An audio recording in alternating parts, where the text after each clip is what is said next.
கர்த்தருடைய பரிசுத்தமான நாம மகிமைப்படுவதாக. ஆசீர்வாதமான காலையிலே ஒரு நிமிட தேவ செய்திக்கு உங்களை அன்புடன் வரவேற்றுக் கொள்கிறேன். இந்த வருஷத்தினுடைய 12வது மாதத்தின் முதல் நாளிலே கர்த்தருடைய வார்த்தை ஆதியாகமம் 28:15, நான் உனக்கு சொன்னதை செய்யும் அளவும் உன்னை கைவிடுவதில்லை என்றார்.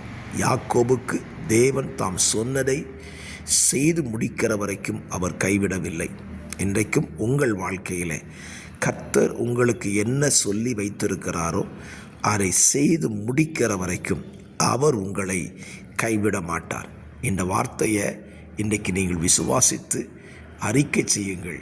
நிச்சயமாகவே அந்த அறிக்கையை கர்த்தர் கனம் பண்ணி உங்கள் வாழ்க்கையில் அவர் செய்ய நினைக்கிறத நிச்சயமாக செய்து முடிப்பார் என்று சொல்லி காலவேளையில் வாழ்த்துகிறேன்.